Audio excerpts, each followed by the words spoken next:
In this video, we go over the important skill of being able to hand trace algorithms.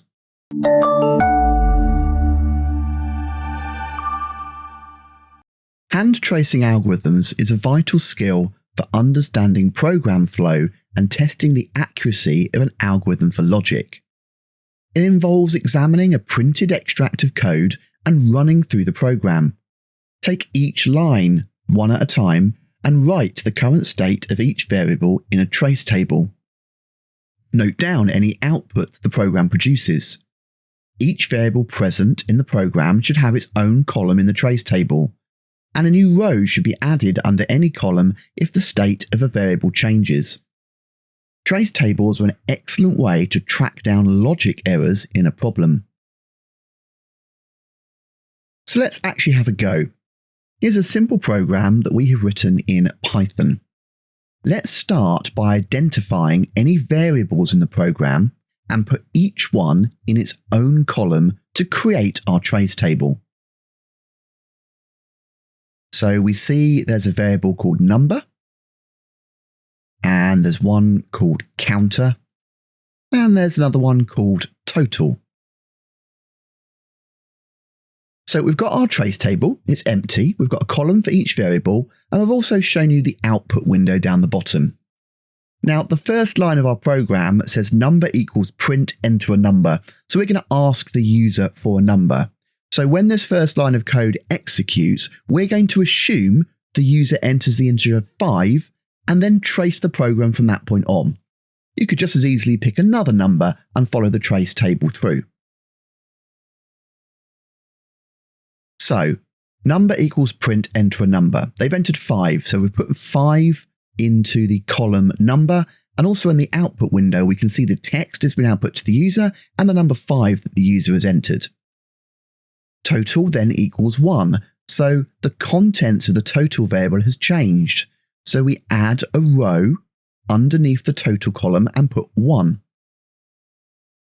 We simply progress line by line, making sure to update the trace table every time the contents of a variable changes. So the next line says for counter equals 1 to number. We've just set counter to 1, so we've changed that in the trace table.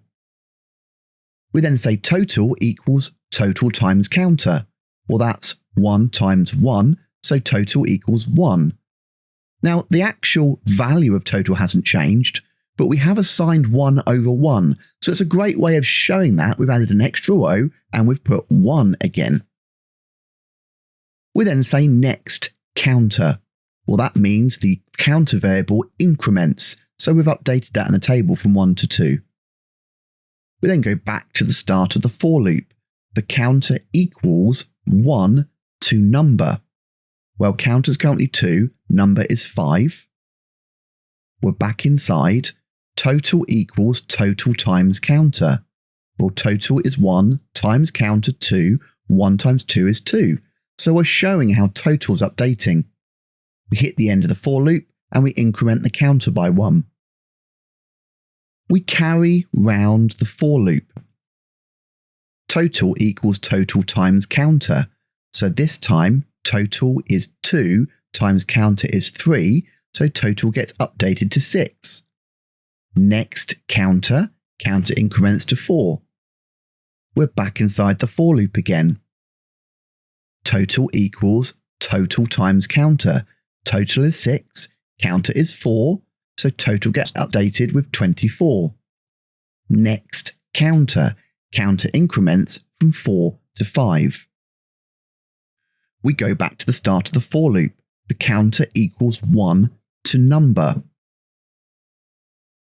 We're back inside the for loop. Total equals total times counter.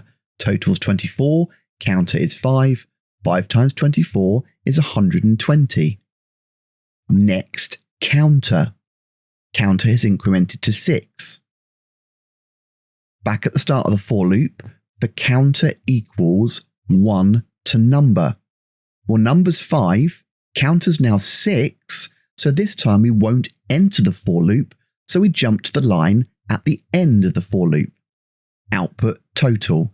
Well, total is currently 120. That's the lowest value in our trace table under the column total.